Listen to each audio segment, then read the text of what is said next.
Сайн байцгаана уу та бүхэнд олон улсын амьдрал өрнөсөн үйл явдлыг таймлан хүргэе.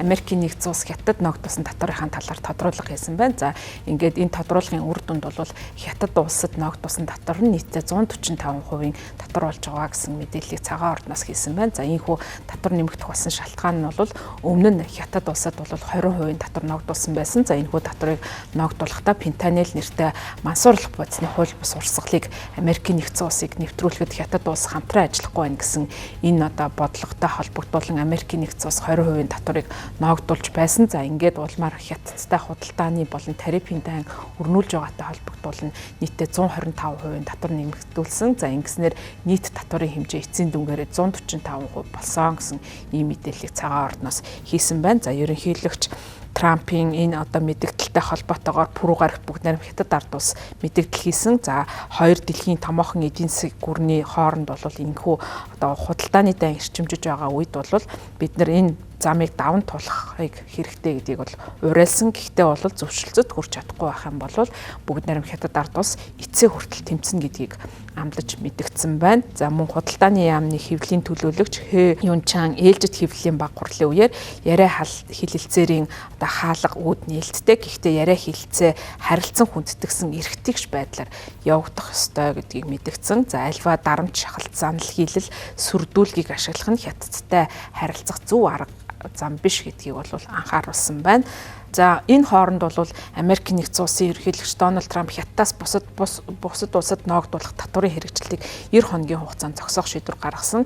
За үүнтэй холбоотойгоор Америкийн нэгдсэн улс худалдааны алдагдлын асуудлаар улс орнуудтай яриа хэлэлцээ өрнүүлэхийг одоо санал болгож байгаа. За энэ хүрээнд бол зарим улсуудтай харилцан яриаг бол хөргөжүүлж байгаа гэдгийг онцолсон байна. За тэгээд Дональд Трампын хийсэн мэдээлэлээр бол Америкийн нэгдсэн улс болон бусад улсын хоорондох худалдааны алдагдлыг бууруулах хилэлцээрт хүрч чадахгүй байх юм бол 90 хоногийн дараа тухайн татварыг одоо хэрэгжүүлэх үйл ажиллагаа автоматар хэрэгжинэ гэж мэдэгдэж байгаа. За үүнтэй холбогдуулан Америкийн нэгдсэн улсын сангийн сайд Скотт Бессент бол ярьцлага өгсөн байна. За тэрээр бол Америкийн нэгдсэн улс Вьетнамын хооронд албан ёсны одоо худалдааны яриа хэлэлцээ эхэлж байгаа гэдгийг мэдгдсэн байна. За түүний мэдгдснээр Вьетнамын ерөнхий сайдын орлогч Дуг Фогтой бол ярилцсан юм байна. Трамп өмнө нь бол Вьетнамд 46% татвар ногдуулж за энэ татварынхаа хэрэгжилтийг бол 90 хоногийн хугацаанд түр хойшлуулад байгаа. За яриа хэлэлцээний үеэр сангийн сайд Бессент нь худалдааны түншүүдтэй үргэлжлүүлэн хамтран ажиллахын чухлыг онцлон тэмдэглээд тулгамдсан асуудлыг шийдвэрлэхэд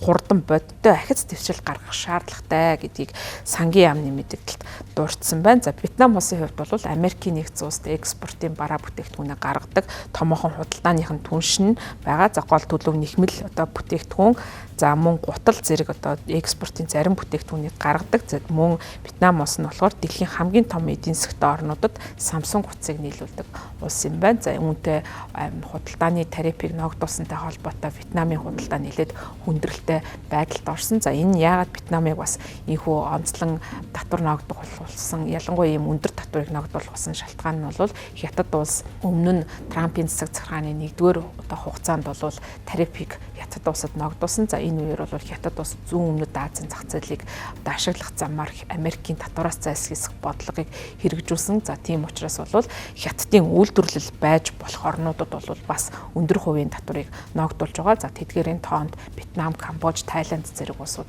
багтаж байгаа учраас тэдгээр орнуудын одоо татвар өндөр байгаа. За харин Вьетнам улсын хувьд бол улс төрийн хувьд Америкийн нэгдсэн улстай ихээхэн ойр харилцаатай байдаг. За ялангуяа хятадтай газар нутгийн маргаантай байдаг. За үүнийгээ шилжүүлэхэд Америкийн одоо дэмжлэгийг голчлон ашигладаг. Тэр утгаараа бол Америкийн нэгдсэн улстай улс төрийн хувьд нэлээд ойрцсон. За үүгээр дамжуулан экспортынхаа зах зээлийг ихээхэн тэлж чадсан. За тэгвэл цаашдаа энэхүү экспортын зах зээлийн боломж нь улмаар хумигдах боломжтой байгаа учраас бол энэхүү Вьетнам улс яриа хэлэлцээ өрнүүлж байна. За ер нь улс орнууд Трампын бодлогыг одоо хариу арга хэмжээ авахаас илүү түүнтэй ярилцах юм бол илүү үр өгөөжтэй байж болохыг бол Вьетнамын жишээ бас харуулж байгаа. За зарим орнууд тухайлах юм бол хятад улс Америкийн нэгдсэн улсын авч байгаа хариу хэмжээний хүрээнд хариу арга хэмжээ авч эхэлсэн нь бол дайныг улам өдөөж байгаа ийм тактик гэж үзэж байна. За мөн Трампын хувьд бол ерөнхийдөө анханасаа улс орнуудад тариф ногдуулах одоо шалтгаан нь бол өөрийн бодлогын зорилттой хүрэх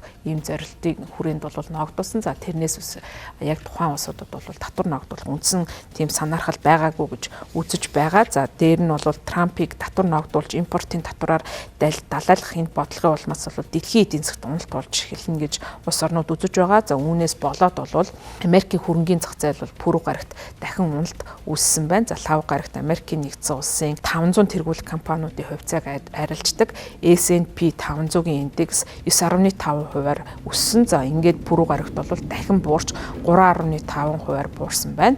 За Трампын одоо энэ хүү татварын бодлого бол ихээхэн таамаглагшгүй хувиралтай байгаа учраас эдийн засгийн хямрал газрын тосны үнд бол бас нөлөөлж магадгүй учраас бол газрын тосны үн буурч эхэлсэн. За мөн ам долларын евротой харьцах ханш 2%-аар унсан ийм үзүүлэлттэй байгаа юм байна. За харин харилцан одоо татварыг төр 2 хоногийн хугацаанд бол зогсооно гэсэн энэ мэдээлэл гарсны дараа пүрэв гарагт Европ болон Азийн хөрөнгийн зах зээлүүд бол сэргсэн байдалтай байна. За тухайлах юм бол Парисын хөрөнгийн биржийн индекс 7.3%-аар өссөн бол Лондонгийн хөрөнгийн биржийн индекс 5.3%-аар өссөн. За харин Германы тэргүүлэгч индекс болох DAX-ийн индекс 8.2%-аар өссөн ийм үзүүлэлттэй гарсан байна. За Дональд Трампын хувьд бол Европын холбооны орнуудыг бас саашааж байгаа. За яагаад вэ гэх юм бол тэдгээр орнууд хариу арга хэмжээ авахад төр төтгөлзүүлж маш ухаалаг сонголт хийж байгаа гэдгийг саашаа мэдгдсэн. За яагаад вэ гэх юм бол Европын холбоо өчигдөр Европын ган хөнгөн цагаанд ногдуулсан Америкийн гайлын татвар хариу арга хэмжээ авах гэж байсан. За үүнийг бол төр зогсоосон. За энэ мэдээлэл бол пүрэв гарагт гаргасан. За ингэснээр бол Трампын одоо таашаалыг хүртсэн байгаа. За Европын холбоо бол эрх уулын мягмар гарагаас эхлээд Америкийн импортын бүтээгдэхүүнд за тэр дундаа 21 тэрбум еврогийн өртөг бүхий бараа бүтээгдэхүүнд татвар ногдуулах ийм бодлогыг дэвшүүлж байсан боловч үүнийгээ түр хойшлуулад байгаа юм.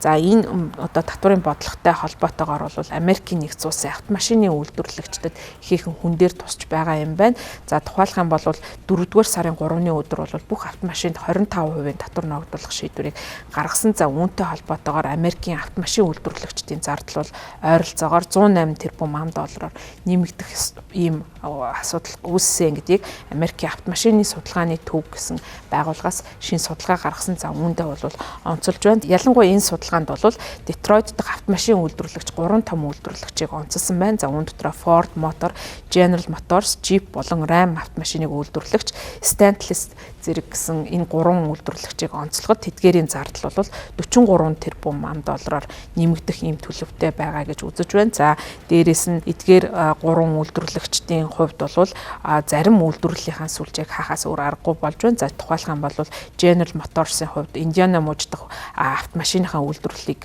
нэмэгдүүлж, за харин Stellantis бол Мексик, Канада дахь үйлдвэрлэлээ төр зогсоох ийм алхмуудыг хийх шаардлагатай болсон гэдгийг бол судалгаанд онцолж байна.